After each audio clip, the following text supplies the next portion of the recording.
Welcome inside the Sporting Tribune today. Adrian Hernandez here, thanking everyone who's tuned in right now on ESPN Radio 1090, the mighty 1090, that is the Hawaii Sports Radio Network, the Bet Las Vegas.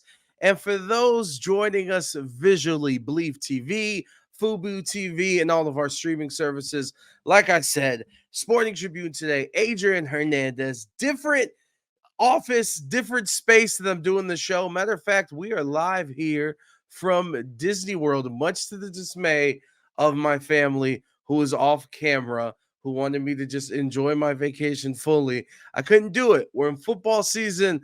Playoffs are starting in the WNBA, so we need to make sure you guys are covered, which is what we'll do here in the next hour. Matter of fact, we got some guests lined up for today's show. Joining us here in a few moments from The Athletic, Sabreena Merchant, one of the best women's basketball writers in the country. She just launched a new and the first ever podcast specifically for women's basketball with The Athletic. So we'll talk about the podcast, and of course, we'll get into these WNBA playoffs. Our home base is in Las Vegas. We're trying to see if the Aces can go back to back. And then we'll be joined by a legend. His name's Al Snow, and he's a part of a new show with Netflix called Wrestlers that is out now. But first, let's dive in 10 toes deep into the WNBA playoffs with Sabreena Merchant.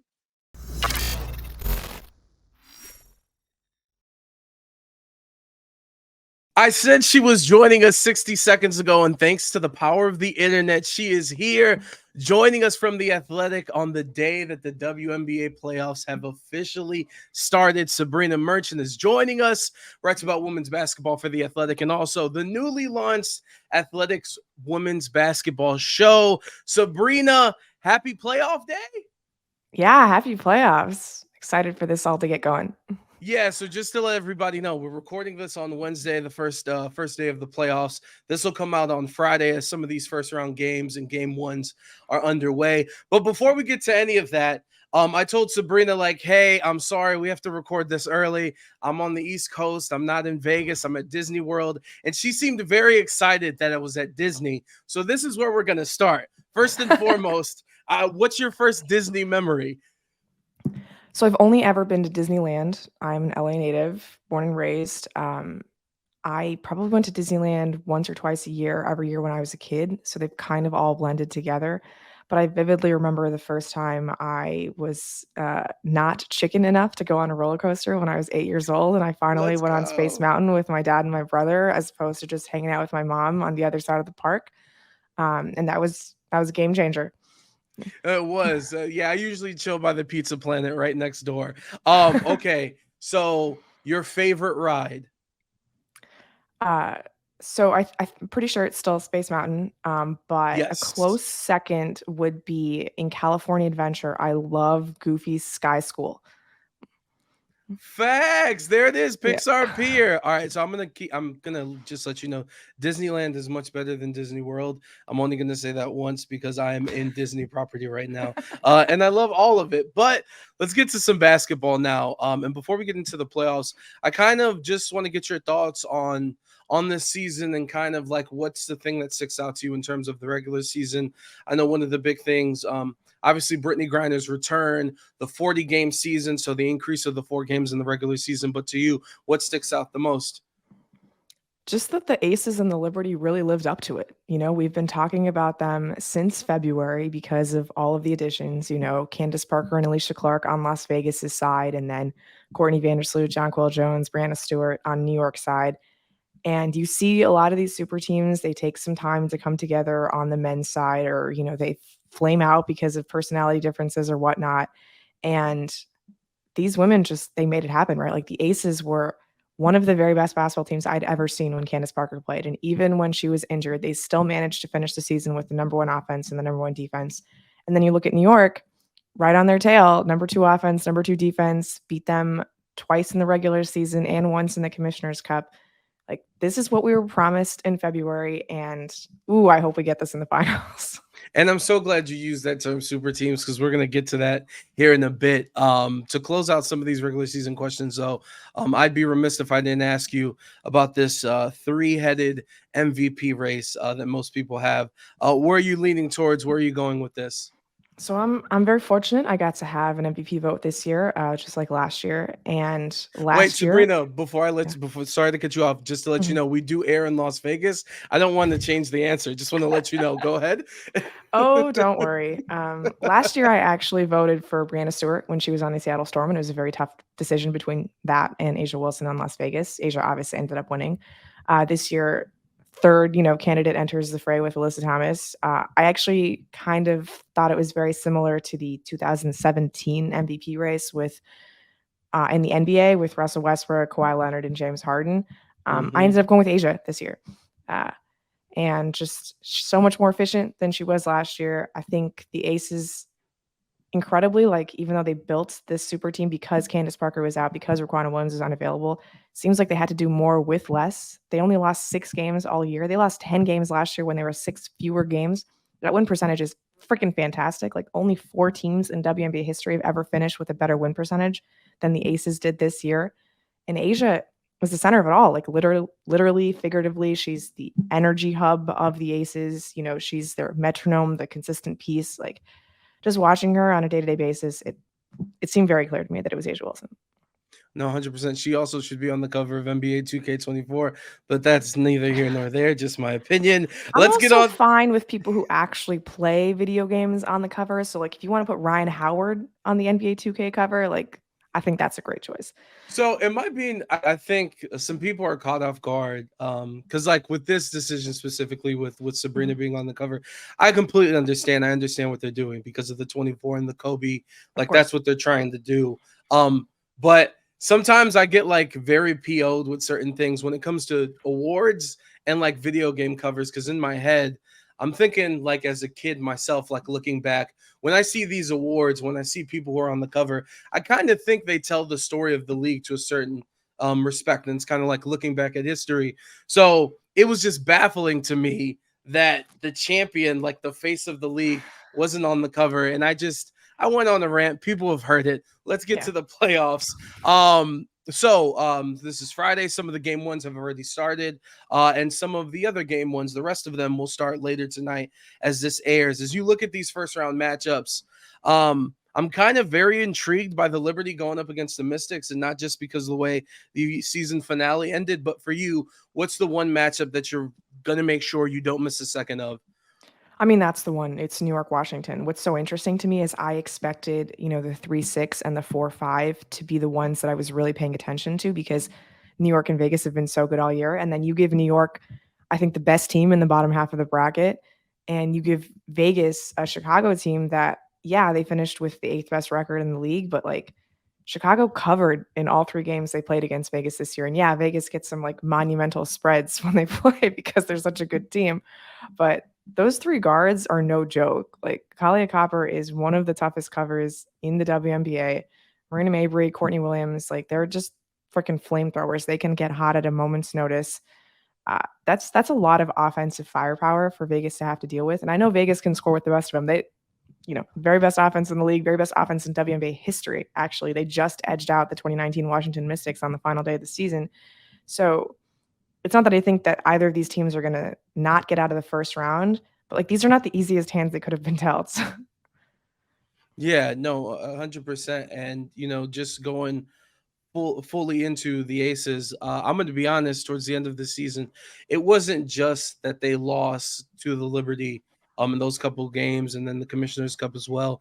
But my hand was hovering over the warning button or whatever you want to call it, just because last year I felt like the Aces don't win the championship if De'Erica Hamby doesn't come back. Mhm. I thought that they were extremely tired last year with some of the minutes and some of the depth, which is something that gets discussed at nauseum when it comes to the Aces. And this year, it's kind of the same thing. And it's not only that, is watching the Liberty go up against the Aces. It's that the Liberty is bigger than them. They have to put so much effort defensively to try their best against a team that is just as good as them or is incredibly talented as well. And that's just on the defensive side. And I'm looking at the minutes and I'm like, oh, well, they don't have Candace, or even if she does come back, which I'm assuming she's not going to come back at all. Like, I get very concerned. Am I being a little dramatic, or are those concerns? Is there something to those? No, I think that's absolutely fair. Like you think about that WNBA semifinal series, and Becky Hammon was talking about how she had to get her biggest, baddest girl off the bench and Dearica Hamby and get her some minutes, right? Uh, like that was a huge inflection point in that series, being able to bring Hamby, and that totally changed one of those games in Seattle, a series that Vegas trailed in, lost home court advantage right away. I do think that the playoff schedule this year is very spaced out. Last year, they had to condense a lot of games into a shorter timeline because of the World Cup. And, you look at this year's first round schedule, the Aces play for the first game on Wednesday. They don't play their second game until Sunday. So we saw a lot of fatigue creep in for the Aces, obviously, during the end of the regular season, but they were playing stretches of 5 games in 9 days or, Yeah. multiple times that was happening, a lot of travel on the road. This is 5 straight days in Vegas and 2 games. Like, I understand that playoffs reach another level and it's going to be even harder on that core four. They're going to have to play even more minutes, but that's a lot of time to rest. And I do think that the scheduling, the way that this is shaken out for the Aces is kind of an unexpected advantage that I didn't see coming in, because if you can give the Aces just even a day extra of rest, I think that's going to be such a huge difference for Jackie Young's shooting percentages, or just Asia Wilson's ability to keep getting to the free throw line, or Chelsea Gray, I think, benefited more than anybody from that week of rest that they had at the end of the regular season. So I think fatigue obviously is going to come into play, and you look at a team like the Liberty where they just have gunner after gunner on the bench with Rain Johannes and Stephanie Dolson, and then even Kella Thornton. Like the Aces don't really have that, but at least they have some more time. Yeah, and I guess this is where we'll transition into the Liberty. Now we do have a little bit of a sample size. Granted, it's regular season and Commissioner's Cup is its own thing apparently, with the stats not including or being Not included. counted. Yeah. But with this small sample size, and like I said, I just saw them on the court and I'm just like, oh crap, they're bigger. This is you have to be on your P's and Q's going up against any of these teams. But the Liberty on defense going up against the Aces don't have to do as many things because they match up so well.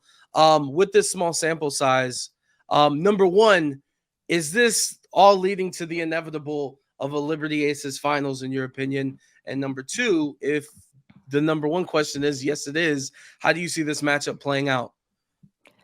So, number one, I do think that this is leading to a Liberty Aces final. I would have been slightly more concerned about New York's path if they had to go through the Dallas Wings as the 3 seed, but that didn't end up happening. Or if they had ended up in number one and had to play Dallas at 4. I think Dallas was probably the toughest matchup they could have faced. As far as the Aces, I think nobody really has challenged them other than the Liberty, except for maybe the Mystics. I think the Mystics would have been a toughie. So just the Aces path is pretty clean to the finals. I think New York's path is pretty clean to the finals.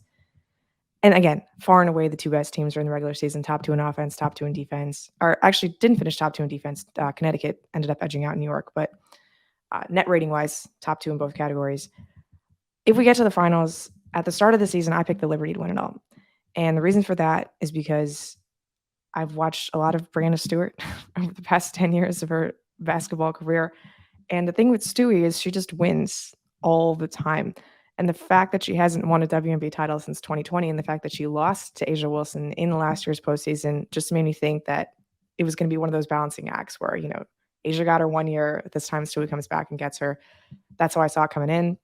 First half of the season, the way the Aces played, I felt very silly about it because the way they looked with Candace Parker, again, just some of the most beautiful basketball I've ever seen played. That you got to replace Kia Stokes from last year's finals winning team with a top 5 player in WNBA history in Candace Parker, who, is not at her top 5 peak anymore, but still does incredible things on offense. The way that she can grab and go, initiate the offense immediately after getting a rebound, makes those 3 guards and Asia Wilson so much more dangerous.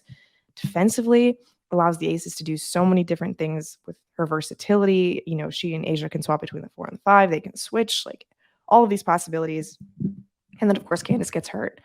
And it's not so much that New York has gotten better. I just think Vegas's level has taken a little bit of a dip. And that's nothing against the Aces. They're still a phenomenal team. It's just they became a super team because they added a 2-time MVP, a former defensive player of the year, a W25 player. Stop me when I run out of things to say about Candace Parker. But now they're just the team that won the championship. And that's still a title winning team. But the Aces had it tough last year, right? I mean, Phoenix pushed them in the first game of the first round. Seattle is up 1-0 on them and like easily could have won that series. I mean, think about that game 3 overtime win. Like that was an unbelievable set of execution from the Aces down the stretch that could have gone either way. Yeah. Even in the finals, Connecticut almost has them in game 1, almost has them in game 4, if not for like that Raquana Williams flurry in the fourth quarter. Like this is a team, again, deserving champions, but I wouldn't say that they ran through the field last year. And New York is better than any of the teams that they had to play a year ago. So I'm, Aces have home court. The Liberty have proven that that kind of doesn't mean anything to them because they did win in Las Vegas during the Commissioner's Cup final. Again, not in the stats. According to the regular season record, the only team that the Aces lost to at home was the Los Angeles Sparks, who aren't even in the playoffs. But I think the home court is going to matter a smidge. And so I have the Aces as the favorites.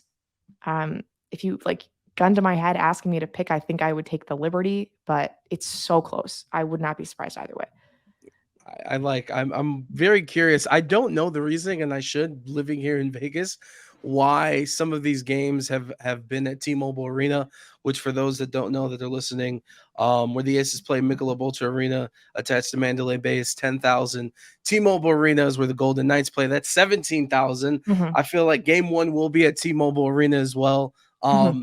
And maybe just stay there throughout Aces management. Maybe just stay there throughout the playoffs, get some more money off the tickets, and make As it it even rolls more into the louder. finals, though, they might even run into, conflicts with the Knights. So Yeah, we'll no, see. that's Yeah. true too. So we'll see what happens. Regardless, it is going to be very loud and very passionate, and I'm so looking forward to it. Sabreena Merchant joining us here on the Sporting Tribune today, and she's got a podcast. She's got a lot of things going on. We're gonna get to them here coming up in a second. One thing I do want to talk to you about is it's kind of, I don't want to say coach speak, but I know that throughout the year, even in from the off season leading up to now, some of that super team talk from both teams has been like, neither of us are super teams.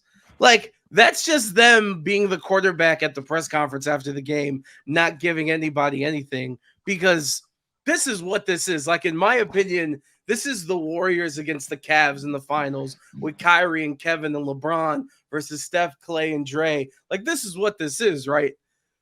Oh, I 100% agree. Like Asia Wilson can say, get back to me when we've won 8 titles, then you can call me a super team.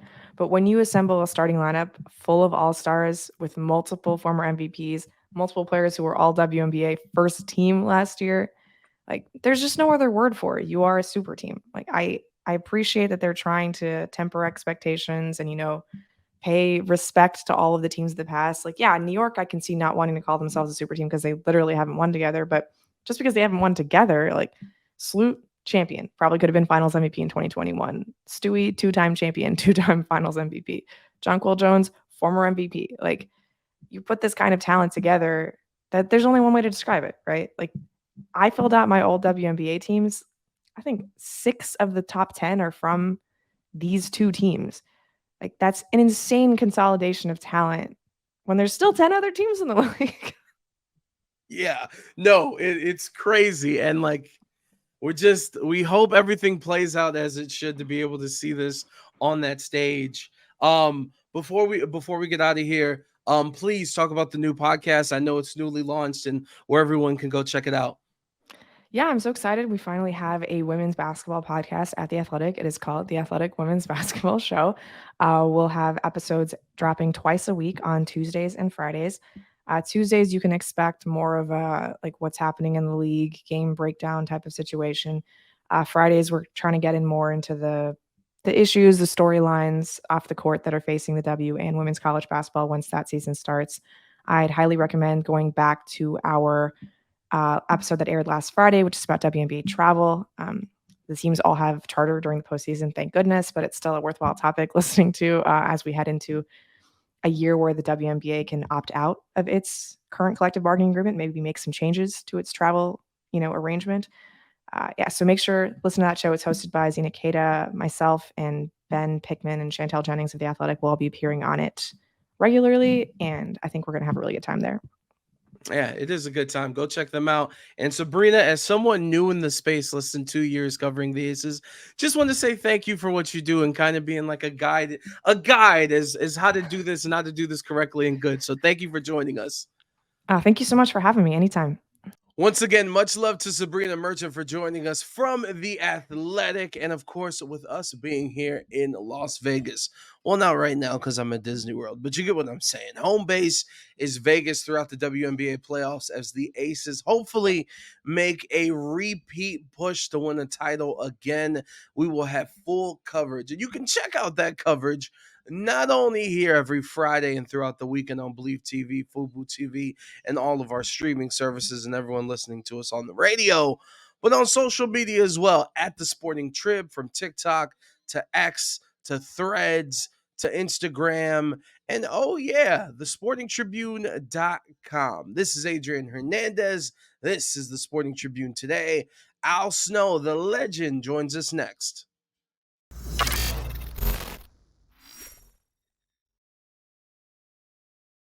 Hey, welcome back to the Sporting Tribune today. And you know, I get excited when I get a chance to be able to talk about some wrestling. And that is exactly what we're going to do. I'm also excited because I've been a lifelong fan of the man joining us right now, Al Snow, joining us on behalf of not only the legendary OVW, but Netflix as well. This is debuting on a Friday, which means it's already out on Netflix. Get to it, a 7-part docu-series that goes behind the scenes of the legendary OVW, from the people that made shows like Last Chance U and Cheer. So with all that being said, first off, Al, thank you so much for joining us. I told you before we started the interview that I'm on the road. I'm actually on vacation for my son's birthday at Disney Oh, World, hey, and I well, need have a to great know. time. Yeah, no, thank you. But I do need to ask you, like, has Al Snow Yeah. been to Disney? Is he a fan of Oh, Disney? yeah. Come on. Of course, I am a professional roller coaster rider. I love Disney. I love Universal Studios. If you get to Ohio, Cedar Point is amazing. Kings Island's incredible. Indiana, in Santa Claus, Indiana, we've got Holiday World. They've got an amazing wooden roller coaster. When it was first debuted, it was the longest, fastest, steepest, most airtime wooden roller coaster in the world at Holiday World. So yeah, I'm a big fan of amusement parks. I also kind of feel like a doofus because I asked you if you like Disney. Like, I don't see Spider-Man and Captain America literally right behind you. And I'm from Cleveland, Yeah. so thank you for saying the Cedar Point. That made me Oh pop. yeah. I do have to ask, what's a day at Disney without snow like? Like, first off, I guess, what's your favorite Disney character? Oh my. Back when I was a kid, it was Donald Duck. As Classic. you get older, you realize you can't really wear Donald Duck as a Halloween costume. That people at the rest of the people at the party kind of get offended. So Yeah. There it is. We'll get back to Disney in a second, but now let's talk about some wrestling. Um, sure. I said in the intro, OVW is legendary. I'm a Midwest boy. Yeah. Um, and when we're talking about legends, we're talking John Cena, Randy Orton, Brock Lesnar. That's just to name a few. There's plenty Yeah. others. For those that aren't steep into the wrestling knowledge like myself, I guess we'll start here. If you could explain what exactly OVW is and some of its history. Sure. Danny Davis, Nightmare Danny Davis, was a professional wrestler for many years, and he started OVW, or Ohio Valley Wrestling, which is located, in the Louisville area. We're in the Ohio River Valley area, so that's why it was called Ohio Valley Wrestling. He started back in like 1993, and he it started without any affiliations or anything of that kind of type. Truly just an independent operation. Through Jim Cornette and the relationship that Danny had with Jim Cornette and Jim Ross, they created like a farm team, you could say, like a developmental system for WWE that allowed prospective talent to have a place to come learn, get polished, get experience, and then when they would debut on the main roster, they were primed and ready to go to be an attraction for WWE. And OVW was very successful for many years doing that, and was responsible for not just Brock Lesnar and John Cena and Batista and Randy Orton. I mean, those were the ones that really stand out, but I mean, Cody Rhodes, CM Punk, the list would probably have about maybe nearly 200 alumni that have went on to do significant things in wrestling and be a part of the main roster of WWE, and a large majority of those, being significant as far as being involved in WrestleMania, if not headlining WrestleMania. So we've had a very long and illustrious history. WWE ceased its relationship with OVW several years ago. And I was involved at that time as the head of the developmental program and training and with OVW. And then when the WWE ceased its relationship, I left, but I returned with Impact Wrestling when I was an executive, and with help of Bruce Pritchard, we created Impact's developmental program, and it was right up the road from Nashville, and it was a no-brainer to have the partnership again with OVW. And I came back, had another opportunity to spend time and train and develop young talent, and then that relationship ended, and so did mine with OVW. And then in 2018, somehow I'm still befuddled, but somehow I ended up with a couple partners buying OVW and starting out on this amazing adventure again. So Yeah, and no, it's been incredible. And this opportunity, when I first saw the trailer, I was very excited. I was like, "Yo, this is awesome! It couldn't be done with a better." And just you just went down the history of OVW and to kind of get an inside look. I guess my question to you, as someone who has been in the business throughout so many of these eras, where yes, now it just seems like anything that happens backstage is an article on some sort of site.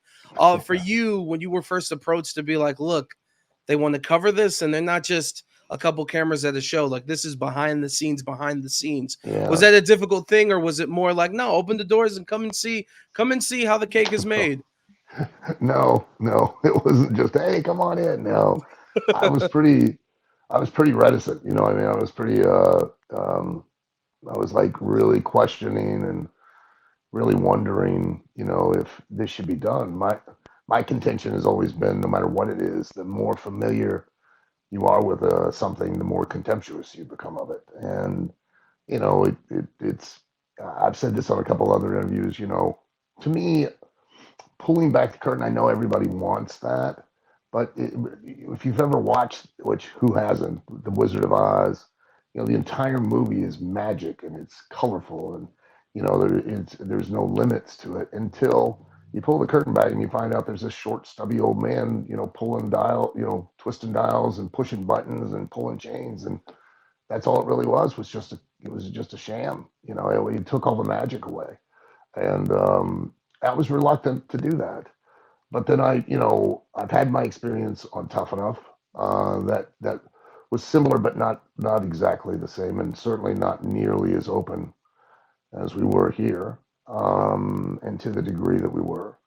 But it was still a good eye-opening experience, and it made me realize that an opportunity like this only comes around one time in life, to where you can have a chance to, if you're a wrestling fan, it's my hope that it will really help you to have more appreciation and respect for just really how challenging it is to be a professional wrestler, even on any level. And allow everyone, even if you're not a wrestling fan, to see these people coming to grips with a dream, and then the reality of what it is they have to do to achieve it. And for those that have never watched wrestling, I'm hoping that maybe this might create an interest and expand the audience, and for the not just OVW, but for the business as a whole.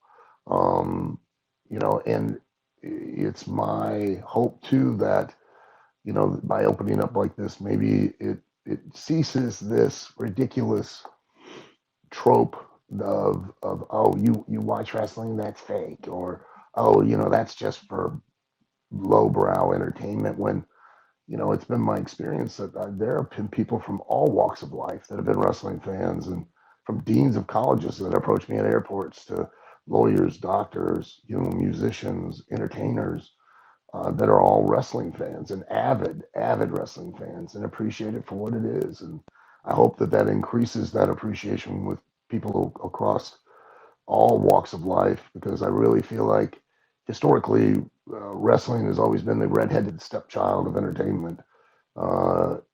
In spite of the fact that it has literally been a cultural mainstay in American pop culture from the 1900s on, and has consistently and consecutively drawn larger live audiences on a regular basis than basically just about anything else. No, it 100% has been, and I also want to let you know, as a fan, no matter how many microphones I talk into and whatever shows, as a fan, appreciate what you guys do, and that's why I was looking forward to seeing this, because watching these shows and really getting an inside look at everything that happens to get into that ring and perform at the level that these athletes perform at. It's a lot of appreciation for the art. And I do want to ask you too, because I asked you like how much hesitation was there to let these cameras come in and kind of capture what's really going on. Um, when were you first approached? Like, how long has this process been up until now? Where again, wrestlers available now on Netflix. When was this first brought up to you? It's been a couple of year process. It started literally a 1 in a million chance. My partners came in, bought into the company, and one of them, he and his wife, apparently, from what I understand, went to school with an executive from BBC America that she had come back into town for a wedding. That kind of started the conversation, and then it just kind of built from there. And it took probably 2.5 years of hey, this might happen. Hey, they've come and they're going to shoot a teaser reel. Hey, they want to come back and do another one to really pitch it to Netflix. Hey, Netflix might sign on. Hey, they did sign on. Hey, they're showing up. Hey, they're here. you know, then it's like, well, when's it going to air? When, oh, it'll air, probably at the beginning of the next year, 2023. Oh, it might be at the end of May, the end of March. Well, it might be in April. Well, it might be in May. Hey, it's airing in October. Oh, well, they've moved it up. It's in September. Oh my God, it's here. And so today's kind of like it's Christmas. You Finally, know what I right? mean? Yeah, it's Christmas. Yeah, we finally get to unwrap the packages sitting under the tree. So, you know. And congratulations. Yeah, because it's out now. Go check it out on Netflix. And for you personally, one thing I want to ask you that kind of fascinates me is, you Mhm. know, kind of changing your position of being a performer, executive, to now kind of running the show. And of course, watching the show, you'll get to see some of the things that you have to handle. Probably one of the bigger things that you do have to handle, I would assume, is managing personalities, where everyone wants to be in the main event. Everyone Yeah. wants to be the champ. Managing personalities is a very difficult thing. I know you've been asked about CM Punk and everything going on in AEW, but for And he's a you, great just in guy. You know what I mean? He's a great guy. Just all these people are very that you gotta manage them. You gotta know how to drive the bus. so speaking of that's my that'll be my question to you. Like, what I Mm. guess what's the biggest key in driving the bus and making sure everybody's cool to do the show? Uh, Trust and respect are absolute. The talent have to trust you, and they have to respect you and your vision and your direction. That it's going to benefit. Ultimately, it's going to benefit them individually, but through benefiting them individually, it's going to benefit everyone. And when a talent has to take a step back for the betterment and for the bigger picture, they got to really trust in you that there's going to be opportunities and chances for them then to go ahead and take another step forward when the time is right.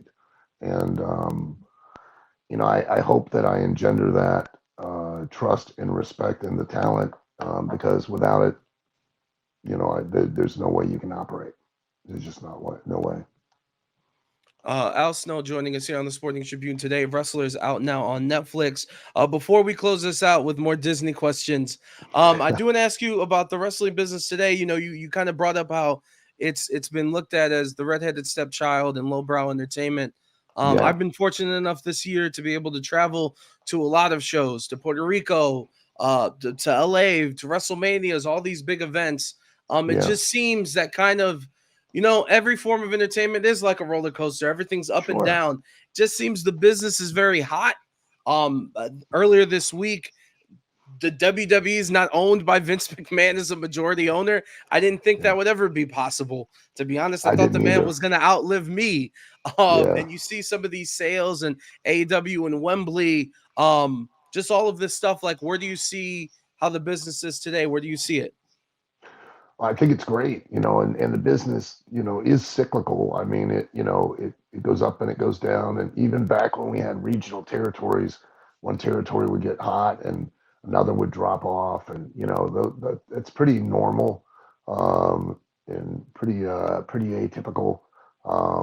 But now we're at a place and a time where we've come back around where, the mainstream, the general audience is starting to again take more of a prominent interest in wrestling, I think. And we've got to strike while the iron's hot. As an art, as an industry, we've got to pull together and give that audience what they want to see.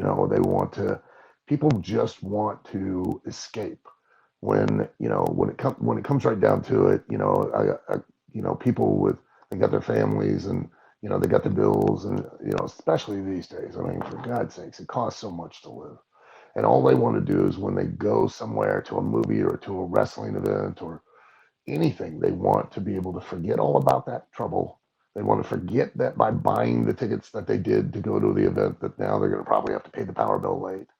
And they want to be able to believe in who those wrestlers are and why they're out there in that ring doing it. That the wins and losses really have a consequence, that they really matter, that there's real drama hinging on whether or not the person that you identify with wins tonight. And that's where that real emotion comes from. It allows you, while you're in there, to go, yeah, I know I got to pay my phone bill late, but you know what? I'll get to it, because I'm having fun.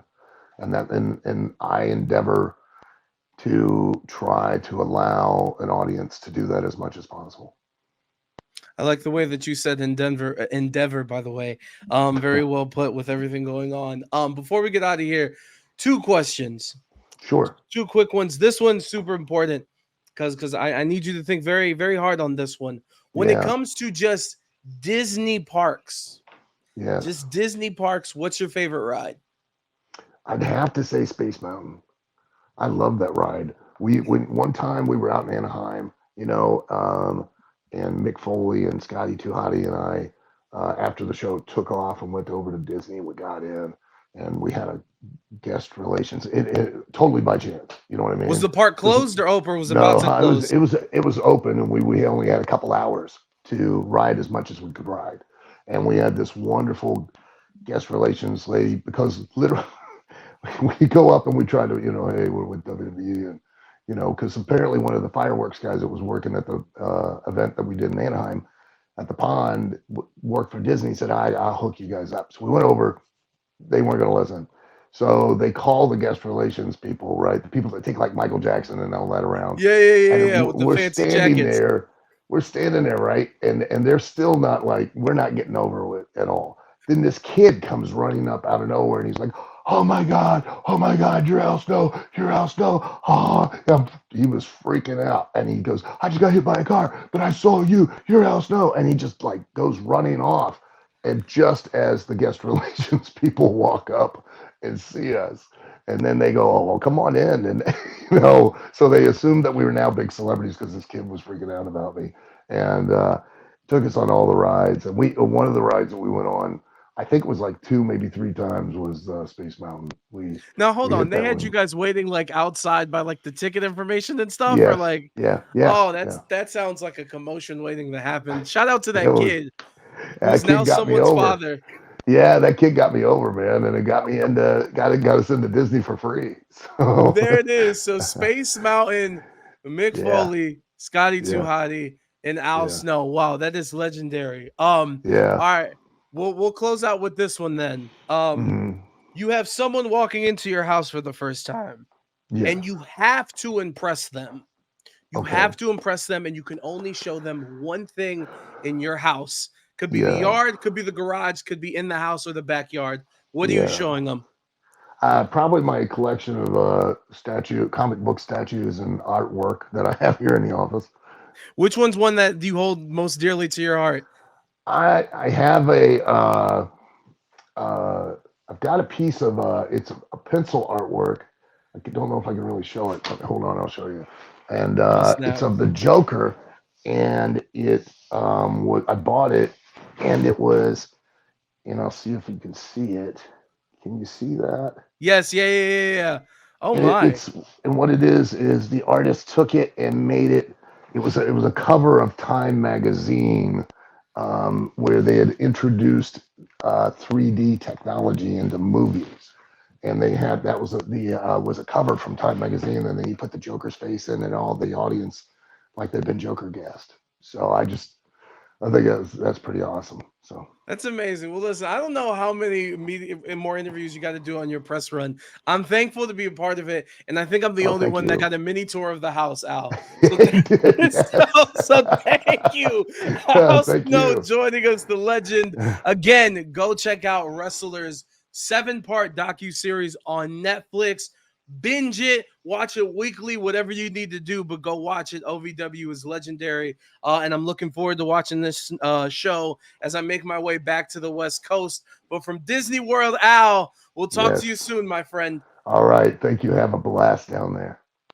Just my opinion, feel like we had a solid show. For Sabreena Merchant and Al Snow, I go by the name of Adrian Hernandez. Be sure to connect with me on Twitter at AdrianRadio93. Let's do this again next week. This has been the Sporting Tribune today.